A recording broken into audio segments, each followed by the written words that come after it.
আমরা যখন বাংলাদেশে বসে দুপুরের খাবার খাই, সৌদি আরবে থাকা আমাদের আত্মীয়রা তখন হয়তো সকালের নাস্তা সারছেন। বাংলাদেশ আর সৌদি আরবের সময়ের ব্যবধান ৩ ঘন্টা। কিন্তু কখনো কি ভেবে দেখেছেন এই ব্যবধান কেন হয়? কেন পুরো পৃথিবীতে সময় এক নয়? আজকের ৫ মিনিটে আমরা এই রহস্যেরই সমাধান করব। সময়ের এই পার্থক্যের মূল কারণ হল আমাদের পৃথিবী গোল এবং এটি নিজের অক্ষের ওপর পশ্চিম থেকে পূর্বে ঘুরছে। পৃথিবী তার কক্ষপথে একবার ঘুরে আসতে সময় নেয় ২৪ ঘন্টা, কিন্তু সূর্যের আলো পৃথিবীর সব জায়গায় একসাথে পড়ে না। যে অংশ সূর্যের দিকে থাকে সেখানে দিন, আর যে অংশ বিপরীতে থাকে সেখানে রাত। যেহেতু বাংলাদেশ সৌদি আরবের পূর্বে অবস্থিত, তাই সূর্য আগে বাংলাদেশে ওঠে এবং তার ৩ ঘন্টা পর সৌদি আরবে দেখা যায়। ভূগোলবিদরা পৃথিবীকে কাল্পনিক কিছু লম্বালম্বী রেখায় ভাগ করেছেন, যাকে আমরা বলি দ্রাঘিমাংশ। মোট ৩৬০টি রেখা আছে। লন্ডনের গ্রিনিচ মানমন্দিরকে ধরা হয় ০ ডিগ্রি বা প্রাইম মেরিডিয়ান।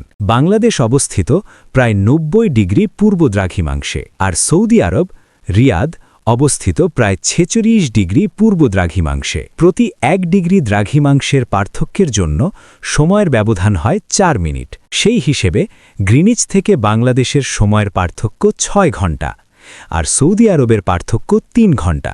এই গাণিতিক হিসেবই নির্ধারণ করে দেয় আমাদের ঘড়ির কাঁটা কোথায় থাকবে। সহজভাবে বললে, পৃথিবী যেহেতু ৩৬০ ডিগ্রি ঘুরতে ২৪ ঘন্টা সময় নেয়, তাই প্রতি ১৫ ডিগ্রি পার হতে সময় লাগে ১ ঘন্টা।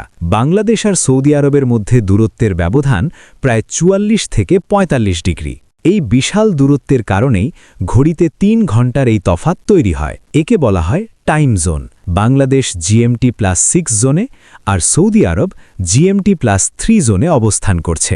সুতরাং সময়ের এই পার্থক্য কোনো ভুল নয়, বরং এটি প্রকৃতির একটি সুশৃঙ্খল নিয়ম।